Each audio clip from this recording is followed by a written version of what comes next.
One moment, Deadpool was jumping through the multiverse, tracking down a certain grumpy mutant to stop his universe from collapsing.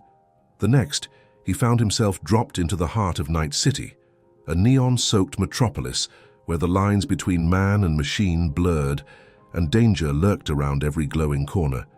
This wasn't the usual chaotic playground he was used to, but something darker, more wired.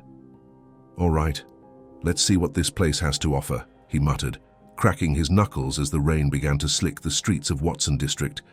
The sun dipped behind towering mega buildings, casting vibrant neon hues across the rain-splattered pavement, while holograms flickered above like ghosts of corporate promises. "Ah, Watson, where the tech is shiny, the people are shady, and chaos just hangs in the air," Deadpool quipped, gliding through crowds of mercs, street kids, and chrome-clad corpos. The electric pulse of the city seemed to mirror his own chaotic energy, a perfect fit for the merc with a mouth. With a light drizzle beginning to fall, Deadpool pulled his hood up, a sly grin hidden behind his mask. Perfect. Keeps the skin moist, and the enemies a little more unslippery. Thunder rolled faintly in the distance, like the city itself was in on the fun. But Deadpool had a mission. Somewhere in this sprawling urban maze, rumors whispered of a feral mutant, a key to fixing his broken timeline. Armed with his signature weapons and a heart full of mischief, he was ready to slice and shoot his way through Night City's underbelly. In a world where every alley held a secret and every deal was a gamble, Deadpool knew he'd fit right in. He always did. After landing in the chaotic sprawl of Night City, Deadpool wasn't just here for the sights.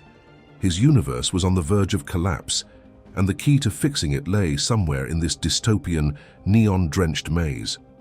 Wolverine was dead, at least the version that held his world together, and now Deadpool had to find another. This tech-fueled urban jungle, where corpos ruled and the desperate clung to life with chrome limbs and cyberware, was his best shot. His crash into the Watson district hadn't exactly been smooth, more of a splatter, but Deadpool was used to messy landings. Neon, tech, and a sprinkle of murder, just what I needed, he muttered, taking in the looming mega-buildings and dirty alleys. Corporate logos flickered high above, selling lies disguised as dreams, while the streets below were ruled by gangs, mercs, and people just trying to survive the grind of ultra-capitalism gone wrong. His first stop, the Afterlife, a bar that lived up to its name. It was where fixers cut deals and mercs sold their souls for another job. Here, you weren't just a person, you were a product, and the corpo overlords pulled all the strings. Deadpool strolled in, taking in the mix of chrome-clad techies and cyber-enhanced mercenaries. "Anyone seen a guy with claws? Drinks beer? Hates everything? Asking for a universe," he joked, but no one bit. Typical. Still, the night wasn't a total bust. Deadpool's keen eye caught sight of something that made his mercenary heart race. A Berserk implant, cyberware designed to turn anyone into a walking weapon. "Oh, now this is what I'm talking about," he whispered, holding the chip up to the flickering neon light. It was a match made in dystopia, in a world where your humanity was just another thing to sell off for better survival odds. Deadpool fit right in. After all, what's a little cyber enhancement when you're already unkillable? But it wasn't just the cyberware that caught his eye. Among the stash was a pair of gold-plated La Chingona Dorada pistols, shining like trophies from another lifetime. They reminded him of the flashy toys he'd picked up from Nicepool in a multiverse stopover. Ridiculously gaudy, utterly unnecessary, and absolutely perfect for the mayhem he planned to cause. With the Berserk implant humming beneath his skin and his new gold-plated pistols at the ready, Deadpool was primed for a joyride through the chaos of Night City. In this world of corpos screwing over the masses, where the lines between flesh and machine blurred and survival was a corporate-sponsored nightmare, Deadpool found his groove. Every battle became a spectacle. Bullets ricocheting off grimy walls, sarcastic quips flying faster than the carnage he left behind. Yet, even with the thrill of combat and destruction, the looming question remained. Could he find Wolverine in this broken, ultra-capitalist wasteland and save his timeline? In a city where everything was for sale, including secrets, Deadpool was determined to dig deep into its chrome underbelly. He wasn't just passing through. Night City had no idea what was about to hit it. Here, in this dystopian playground, Deadpool found the perfect canvas for his brand of chaos. Where corpo greed, cybernetic limbs, and desperation ruled the day, Deadpool would make his mark. One berserk-fueled, absurdly violent escapade at a time. If saving his universe came along with the ride, well, that was just a bonus. Wade quickly learned that surviving Night City required more than just a sense of humor and a sharp blade. This was a world where style met survival, where every step through the neon-lit streets carried the risk of getting caught in a firefight, a gang war, or worse, corporate crosshairs. Deadpool knew he needed an upgrade. His classic red spandex, while iconic, wouldn't cut it in a place crawling with tech-enhanced mercs, cyber psychos, and corporate hit squads. So, like any adaptable mercenary, Wade suited up. He ditched the traditional fabric of his old suit for something with a bit more bite, a reinforced high-tech body armor that offered the same flexibility for his acrobatics while giving him a much-needed edge in combat. Deadpool's new suit was made to withstand everything from high-caliber rounds to close-range explosions, and while it retained his signature red and black look, the materials were all business. Strapped to his back, as always, were his twin katanas, ever ready to slice through anyone foolish enough to get too close. The real highlight of his new getup, however, was the sleek military mask that now concealed his scarred face. Fitted with a high-tech visor, it offered enhanced night vision, perfect for the dimly lit streets and back alleys of Night City. A military-grade headset was built into the mask, keeping him plugged into whatever shady network he needed to tap into for intel, or just for trolling his enemies with one-liners mid-fight. For protection, Wade equipped himself with an armored chest plate strapped tightly across his torso. The heavy plating could stop most bullets, and the sleek design allowed him to stay quick on his feet. The armor was reinforced with neck covers and additional tactical straps that kept his gear tight to his body while ensuring full mobility in combat. But Night City wasn't just about staying alive, it was about looking good while doing it. Wade knew this, so he didn't stop at function. He added a bit of flair. His arms were protected by ninja bracers, borrowed straight from the designs of the Arasaka ninja clans, which were both stylish and functional. These bracers offered extra protection for hand-to-hand combat while enhancing his grip on the katana handles.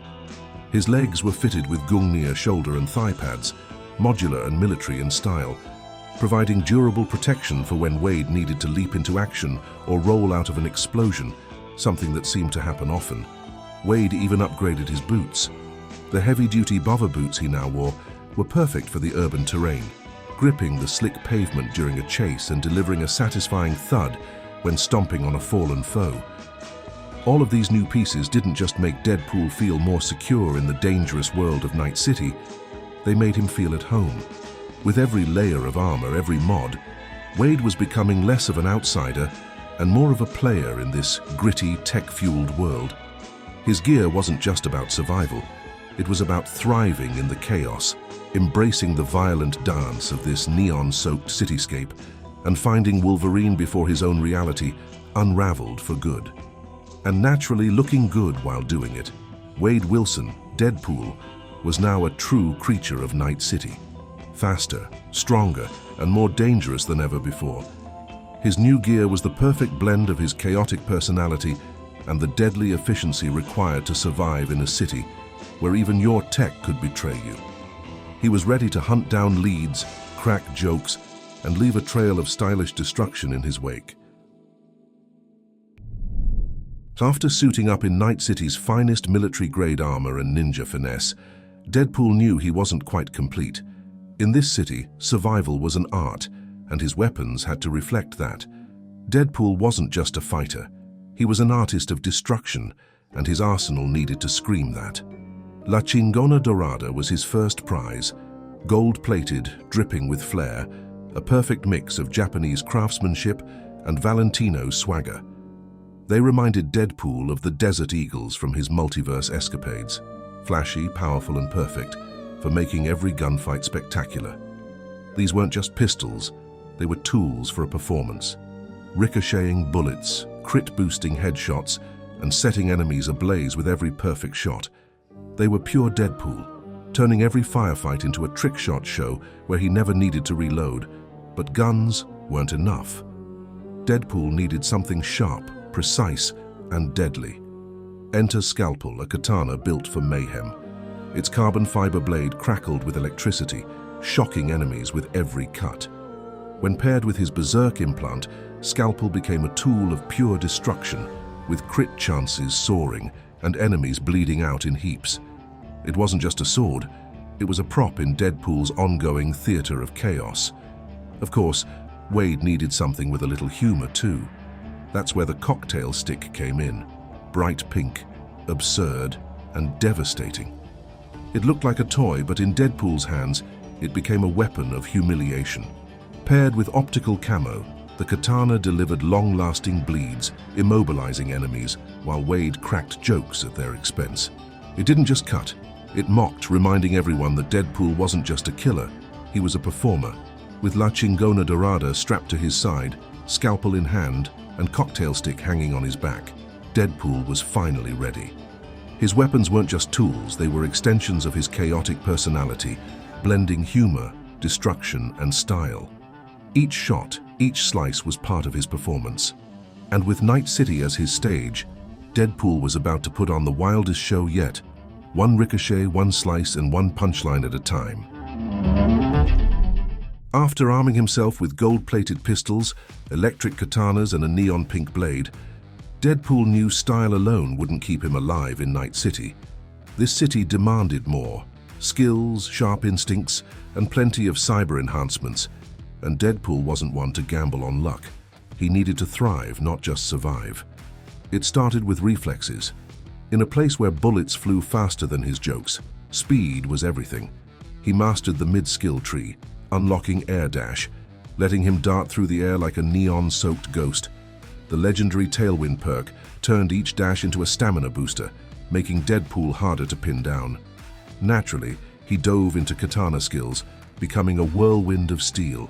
Each swipe was faster, deadlier, and thanks to Slaughterhouse, every hit caused bleeding. Dismembering enemies refilled his stamina, letting the chaos roll on. But Deadpool wasn't just about speed, he needed tech. With tech ability, he maxed out his cyber capacity, turning his body into a walking weapon of enhanced armor, stats, and durability. The Edge Runner perk pushed him to the brink of cyber psychosis, amplifying his damage with every chrome addition. Risky? Sure, but Deadpool never played it safe. On the left side of tech, he boosted his explosives and potions. Pyromania kicked in with every explosion, multiplying his damage and replenishing his grenades. For Deadpool, blowing things up wasn't just strategy, it was a lifestyle. Then came cool. Focused on precision, Wade turned his pistol play into a deadly art. Focus mode increased damage and reload speed with each headshot, while Deadeye kept his shots hitting hard as long as his stamina stayed high.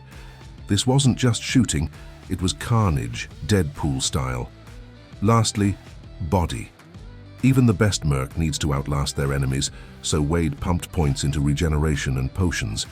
With Adrenaline Rush, every potion gave him a shield and boosted movement speed, making him harder to hit and impossible to slow down. In a city where the weak get crushed, Deadpool had become a cyber-enhanced storm. Speed, power, and chaos in perfect harmony. His reflexes made him untouchable, his cyberware pushed him to the edge, and his perks guaranteed one thing: Deadpool would always have the last laugh. As he stepped into the neon-lit streets, fully charged for whatever Night City threw at him, Deadpool grinned. "All right, Night City, let's dance." Deadpool wasn't just a merc with witty one-liners and flashy swords. No, in Night City, he needed to be more. As he navigated the tech-fueled chaos of the streets, full of cyber-enhanced mercs and shady corpos, he knew upgrades were essential. His natural healing factor might be nature's best cyberware. But in this city, Deadpool needed to blend his immortality with the cutting-edge tech everyone relied on. And who better to help than Night City's legendary Ripperdocs? His first stop was Victor Vector in Little China. Victor wasn't thrilled by Deadpool's antics, but he knew raw talent when he saw it. "Healing factor's good, but you'll need more than that here, kid," Victor grumbled as he slotted Wade with new upgrades. First, the Microrotors, boosting his katana speed by 24%, turning his blades into blurs of deadly precision. Next came the stabber implant, raising his crit chance by 16.25%, perfect for slicing through enemies with pinpoint accuracy. But Victor knew Deadpool's reckless style required more. Enter Shock and Awe, which released an electric shock every time Wade took damage, turning him into a walking taser when things got heated. "Now it'll hurt them more than you," Victor said with a smirk. Deadpool's pistols, La Chingona Dorada, weren't forgotten. Victor added the Microgenerator, sending an EMP blast with each reload, and the Ballistic Coprocessor, boosting ricochet damage, making every corner a death trap. For dealing with Night City's drones and mechs, Wade was fitted with the Mechatronic core, increasing damage against any robotic threats. Of course, offense wasn't enough in this brutal city. Next stop, Doc Fingers in Japantown, known for his extreme upgrades. Wade needed survivability, and Epimorphic Skeleton boosted his health, while the Rara Avis reinforced his armor, making him nearly unstoppable. Universal Booster made healing items more potent, adding extra armor and reducing stamina costs. Fingers also installed Proxishield, reducing damage the closer enemies got. A perfect fit for Wade's love of up-close brawls. And what's Deadpool without a second chance? Second Heart kicked in when Wade's health hit 0, reviving him instantly. "Like you needed more lives," Fingers muttered. To complement it, Reflex Turner slowed time when Wade's health dropped below 25%, giving him that extra second to turn the tables. For pure carnage, Wade couldn't resist Militech Berserk, which made him invulnerable for a short time, ramping up his damage and speed. Each kill during Berserk mode healed him, turning him into an unstoppable force. And because Wade loved flashy moves, Kerenzikov was installed for those signature slow-motion pistol shots and mid-air headshots. The boost system made the effect even more potent, while Defenzikov provided mitigation during these slow-mo sequences. Reinforced Tendons allowed him to double jump, giving him the vertical edge in combat. Paired with the Newton module, which reduced cyberware cooldowns with every kill, Wade was always ready to jump back into the fight without missing a beat. And for the final touch, the Oracle Optics, giving him a tactical scan of every turret, drone, and enemy in his path. No one could hide from Deadpool's wrath. Now, with his body loaded with the finest cyberware Night City could offer, Deadpool wasn't just himself anymore. He was a nearly unkillable, cyber-enhanced storm of chaos. His katana strikes were faster, his pistols more destructive, and his resilience unmatched. The Ripperdocs may have regretted every second they spent upgrading him. But Wade, he was ready to tear through the city, one berserk-fueled wisecracking brawl at a time. Night City had become his playground, and Deadpool was about to tear it apart. With every step through the rain-soaked streets of Night City, Wade Wilson, Deadpool, had turned himself into a chaotic force of nature. His journey began with a desperate leap across the multiverse, crashing into this neon-soaked dystopia in search of Wolverine, but it didn't stop there. Armed with the finest gold-plated pistols and electrifying katanas, Wade's combat style became as wild as his personality, blending precision and humor with lethal intent. He ditched his classic spandex for high-tech armor, reinforced to survive the relentless grind of the city's gang wars and corporate schemes. With perks honed to perfection, lightning-fast reflexes, tech-enhanced power, and gunslinger prowess, Deadpool became an unstoppable blur of steel bullets and sharp wit. But it was the cyberware that truly transformed him. From shockwave pistols and katana crit boosters to a second heart that refused to let him die, Deadpool was no longer just a merc. He was a walking arsenal of destruction. Night City was his playground, and with every upgrade and battle, Wade was more than ready to carve his legacy into its chaotic streets. And remember, Chooms, don't forget to like, subscribe, and drop a comment. Until next time, there's plenty more chaos to come.